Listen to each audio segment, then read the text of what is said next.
രണ്ടാഴ്ച മുൻപ് ഷാർജയിൽ ജീവനൊടുക്കിയ നിലയിൽ കണ്ടെത്തിയ കൊല്ലം സ്വദേശിനി വിഭഞ്ചികയുടെ മൃതദേഹം നാട്ടിലെത്തിച്ചു. മൃതദേഹം ചൊവ്വാഴ്ച വൈകിട്ട് യുഎഇയിൽ നിന്നും പുറപ്പെട്ട എയർ ഇന്ത്യ എക്സ്പ്രസ് വിമാനത്തിലാണ് നാട്ടിലെത്തിച്ചത്. കുടുംബത്തിൻ്റെ ആവശ്യപ്രകാരം മൃതദേഹം തിരുവനന്തപുരം മെഡിക്കൽ കോളേജിൽ റീപോസ്റ്റ്മോർട്ടം നടത്തി. ജൂലൈ 8-നായിരുന്നു കൊല്ലം ചന്ദനത്തോപ്പ് സ്വദേശിനി രജിത ഭവനിൽ വിഭഞ്ചിക മണിയനും 33 വയസ്സ് മകൾ വൈഫവിയുമാണ് ഷാർജയിലെ അൽ നദ്ലയിലെ ഫ്ളാറ്റിൽ തൂങ്ങിമരിച്ച നിലയിൽ കണ്ടെത്തിയത്. മകളുടെ കഴുത്തിൽ കയറിട്ട് കുരുക്കിയ ശേഷം മറ്റേ അറ്റത്ത് വിഭഞ്ചികയും തൂങ്ങിമരിക്കുകയായിരുന്നു എന്നാണ് പ്രാഥമിക നിഗമനം. ഭർത്താവിൻ്റെ പീഡനമാണ് മരണകാരണമെന്ന് ആരോപിച്ച് വിഭഞ്ചികയുടെ ബന്ധുക്കൾ രംഗത്തെത്തിയിരുന്നു. പ്രാഥമികമായി നമുക്ക് ലഭിച്ചിട്ടുണ്ട്. കേട്ടുകേൾവി പോലും ഇല്ലാത്ത തരത്തിലുള്ള വൈകൃതങ്ങൾക്കും പീഡനങ്ങൾക്കും ഇരയായി എന്ന് കുടുംബാംഗങ്ങൾ തന്നെ നമ്മളോട് പറഞ്ഞിട്ടുണ്ട്. ഈ കാര്യത്തിൽ മരണത്തെ സംബന്ധിച്ച് ഒരുപാട് ദുരൂഹതകൾ ഇപ്പോഴുമുണ്ട്. അതുകൊണ്ട് തന്നെ അതിൻ്റെ പൂർണ്ണമായ നിജസ്ഥിതിക്ക് പുറത്തു വരുന്ന സമഗ്രമായ അന്വേഷണം ഉണ്ടാകണം. രണ്ടാമത്തെ തിരുവനന്തപുരം മെഡിക്കൽ കോളേജിൽ ഡീറ്റെയിൽഡ് ആയിട്ടുള്ള പോസ്റ്റ്മോർട്ടം നടന്നിട്ടുണ്ട്. പോസ്റ്റ്മോർട്ടം റിപ്പോർട്ട് നമ്മൾ പ്രതീക്ഷിക്കുന്നുണ്ട്.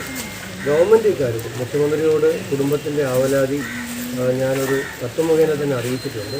വിദേശകാര്യ മന്ത്രാലയവുമായി കൂടി ബന്ധപ്പെട്ട് ഇക്കാര്യത്തിൽ സമഗ്രമായൊരു അന്വേഷണം ഉണ്ടാവുകയും ഈ മരണത്തിൻ്റെ നിജസ്ഥിതി പുറത്തു വരികയും കുറ്റക്കാർക്ക് പരമാവധി ശിക്ഷ ലഭിക്കുകയും ഇനി ഒരു കുട്ടിക്കും ഇങ്ങനൊരവസ്ഥ ഉണ്ടാകാതിരിക്കാൻ പാകത്തിലുള്ള ശക്തമായ നിയമ നടപടികൾ ഇക്കാര്യത്തിൽ ഉണ്ടാകണമെന്ന ആവശ്യം കുടുംബത്തിനുണ്ട്.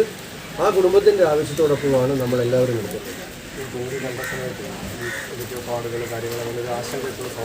ഉണ്ടായിരുന്നു.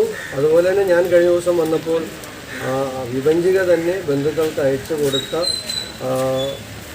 ചിത്രങ്ങൾ, വീഡിയോകൾ, മെസ്സേജുകൾ എല്ലാം തന്നെ ആ കുട്ടി കടന്നുപോയ ഭീകരമായ അവസ്ഥയെ വ്യക്തമാക്കുന്നതാണ്. അതുകൊണ്ട് തന്നെ ഇക്കാര്യത്തിൽ അവർ നീതി കിട്ടണമെന്ന് ആഗ്രഹിക്കുന്നുണ്ട്. സമഗ്രമായൊരു അന്വേഷണം ഉണ്ടായി നിജസ്ഥിതി പുറത്തു വന്ന് ഇതിനുൾപ്പെട്ട കുറ്റക്കാർക്കെതിരെ നമ്മുടെ നാട്ടിലെ നിയമം അനുശാസിക്കുന്ന പരമാവധി ശിക്ഷ ലഭിക്കാനുള്ള നടപടി സർക്കാരിൻ്റെ ഭാഗത്തുനിന്നുണ്ടാകണമെന്നാണ് ഈ ഘട്ടത്തിൽ നമ്മൾ സർക്കാരോട്. അതുകൊണ്ടാണ് കേന്ദ്ര ഗവൺമെൻറ്റുമായി കൂടി ബന്ധപ്പെട്ട്, കാരണം വിദേശകാര്യ മന്ത്രാലയത്തിൻ്റെ കൂടി സഹായത്തോടു കൂടി മാത്രമേ ഇക്കാര്യത്തിൽ എല്ലാ തരത്തിലുള്ള അന്വേഷണം പൂർത്തിയാക്കാൻ കഴിയുള്ളൂ. മറ്റൊരു രാജ്യത്ത് നടന്ന ക്രൈമാണ്. ആ രാജ്യത്തിൻ്റേതായ നിയമങ്ങളുണ്ട്, നമ്മുടെ രാജ്യത്തിൻ്റേതായ നിയമങ്ങളുണ്ട്. അപ്പോൾ ഈ കാര്യത്തിൽ അക്കാര്യത്തിലെല്ലാം ഗവൺമെൻറ്, സംസ്ഥാന ഗവൺമെൻറ് മുൻകൈയെടുക്കണം.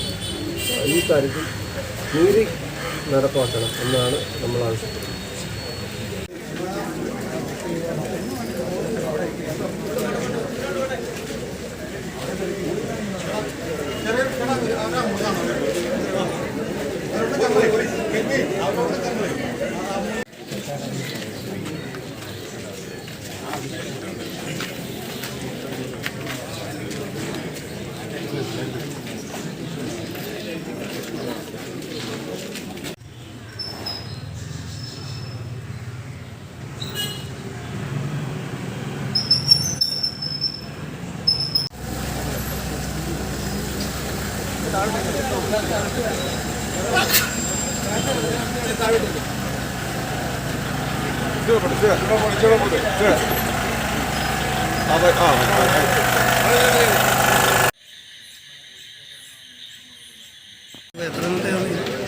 പെണ്ണുങ്ങൾക്ക് തന്നെ ജോലി ലഭിച്ചോളൂ.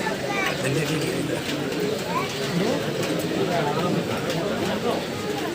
അതുകൊണ്ട് പെൺപിള്ളേരുടെ കല്യാണം വേണം.